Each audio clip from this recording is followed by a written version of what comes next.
Girlfriend তাকে ছেড়ে চলে গেছে, অন্য জায়গায় অন্যত্র বিয়ে করে ফেলেছে, তার জন্য সে খুবই কষ্টে আছে, এমনকি সুইসাইডের অ্যাটেম্পটও নিচ্ছে। এই ঘটনা শুধু তার ক্ষেত্রে নয়, বাংলাদেশ সহ পৃথিবীর সব দেশেই মোটামুটি আকারে একটি রূপ ধারণ করেছে। এভাবে অনেক মানুষ আমাদের কাছ থেকে চলে যায়, ডিপ্রেশনে ভুগে। ডিপ্রেশনের অতিরিক্ত মাত্রা যখন ছাড়িয়ে যায়, তখন আর তারা নিজেদের জীবনকেই তুচ্ছ মনে করে তারা আত্মহত্যার পথ বেছে নেয়। তো যাই হোক, আমার তাদের উদ্দেশ্য ছোট্ট একটু বলা। এই বলাটার মাঝখানে আপনি একটা লজিক খুঁজে পাবেন, যে লজিক আপনাকে, যারা এই ধরনের ডিপ্রেশনে আছেন বা ডিপ্রেশনে ছিলেন বা আগামীতে পড়বেন, তারা এই কথাটা মাথায় রাখবেন, তাহলে আপনাদের ডিপ্রেশন উড়ে যাবে, জাস্ট উড়ে যাবে। তো কথাটুকু এরকম যে, ভাই, পৃথিবীতে আমার বাবা মা আমাকে পৃথিবীতে এনেছে, আমার বাবা মা আমাকে এই সুন্দর পৃথিবীর মুখ দেখিয়েছে, এর জন্য সম্পূর্ণ কৃতিত্ব কিন্তু আমার বাবা মায়ের, আমার বাবা এবং মায়ের কৃতিত্বটা। আর মানুষ হিসেবে আমি গড়ে উঠেছি, সমাজ আমাকে গড়ে তুলেছে, এই কৃতিত্ব পৃথিবীর, প্রকৃতি আমাকে বাঁচতে দিয়েছে। আমি কোনো রোগে ভুগি নাই, কোনো ধরনের অসুস্থতায় আমি মরে যাই নাই, কালা জ্বরে মরে যাই নাই। এটা আমার ভাগ্য এবং প্রকৃতি আমাকে বাঁচিয়ে রেখেছে, এটা প্রকৃতির। তাহলে ক্রেডিট দুইটা গেল, একটা বাবা মা আমাকে পৃথিবীতে এনেছে এবং তারা আমাকে খাওয়াচ্ছে, বড় করেছে, এবং প্রকৃতি আমাকে বাঁচিয়ে রেখেছে, রোগ শোক দেয় নাই। এবার থার্ড নাম্বারে আছি, তাহলে কেন আমরা অন্যের উপর প্রভাবিত হয়ে নিজেকে আত্মহরণের দিকে ঠেলে দিব? ভালো করে লজিকটাতে ঢুকেন। আমার বাপ মা খাওয়াচ্ছে, প্রকৃতি আমাকে বাঁচাচ্ছে।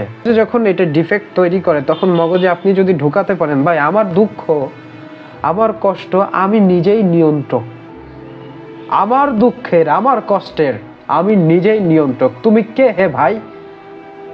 আমার শরীর আমার বাবা মা দিয়েছে, প্রকৃতি আমাকে বাঁচিয়ে রাখছে, আর আমি এই প্রকৃতিতে বেড়ে উঠতেছি, আমি আমাকে নিয়ন্ত্রণ করব।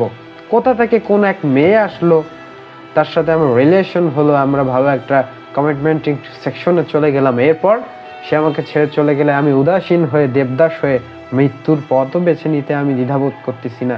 বা তা না করলেও যে সময়গুলো আমি নষ্ট করছি, সেই সময়টুকুর মূল্য কি ও দিয়ে যাবে? বা সেই অধিকার কি আমি ওকে দিব? সেই অধিকার কেন আমি ওকে দিব?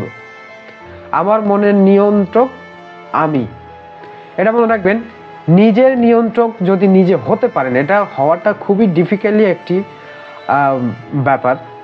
তো এই ব্যাপারে অনেকগুলো বই আছে, আপনারা বই পড়ার দিকে মনোযোগ আকর্ষণ করছি সবাইকে। এই 2024 সালে এসে দেখেন, বইয়ের উপর মানুষের আস্থা নয়। তবে ইউটিউব সেকশনে গিয়ে আপনারা অনেক ধরনের অডিও বুক পেতে পারেন, সেখান থেকেও বই পড়তে পারেন। দেখেন, জ্ঞানের সীমানা নাই, কোনো জ্ঞানের সীমানা নাই। রিসেন্টলি এবছর 2024 সালের বই মেলায় বই পাবলিশ হয়েছে, ডোপামিন ডিটক্স। বইটি খুবই অসাধারণ একটি বই, বইটা আমি পড়েছি, অসাধারণ বই। লেখক খুব সুন্দরভাবে বুঝিয়েছেন যে আমাদের কোন সময় কোন মাইন্ড কিভাবে কাজ করে এবং আমরা কেন অলস হয়ে যাই এবং আমরা অলসতা থেকে কিভাবে বের হতে পারি। তাছাড়া আরও একটা বই বেরোচ্ছে, যে বইটা এতটা জনপ্রিয়তার মুখ দেখে নাই, তবে খুবই ভালো মানের বই হয়েছে। আমার পরিচিত লেখকের আগের ভিডিওতে আমি যাকে দেখিয়েছিলাম, দিলরুবা ইয়াসমিন কলি। এই ধরনের আরও অনেক বই আছে, আপনারা দেশি লেখকের বই পড়তে পারেন। তাছাড়া বিদেশি অনেক বই, ডেল কার্নেগির বই পড়তে পারেন। এমন আরো অনেক বিদেশি লেখক আছে যাদের অনেক বই আমি পড়েছি। সুতরাং আপনারাও এরকম বই পড়ে নিজেকে আগে চিনতে শিখুন। ভাই, আগে প্রশ্নটা নিজেকে করুন যে আপনি কে? আপনি কেন অন্যের গোলাম? আপনার দুঃখ দেওয়ার মালিক কে? কেন সে হবে? আপনার নিজের মালিক আপনি নিজে হন। আগে চিনতে শিখুন আপনি কে। আপনার মাইন্ডকে আগে ঠিক করেন, তাহলে মাইন্ডের উপরে না, মাথার উপরে একটা সুন্দর একটা ফুলের গাছ গজাবে, যেই গাছটাতে শুধুমাত্র সুন্দর সুন্দর ফুল গজাবে। আর আপনার মাইন্ডে যদি আপনি নেগেটিভ ঢুকাতে থাকেন, তাহলে আপনার ব্রেনটা শুকিয়ে নর্দমার কীট হয়ে যাবে, অজ্ঞতায় ভরা জীবন নিয়ে আপনাকে পুরো জীবন কাটাতে হবে।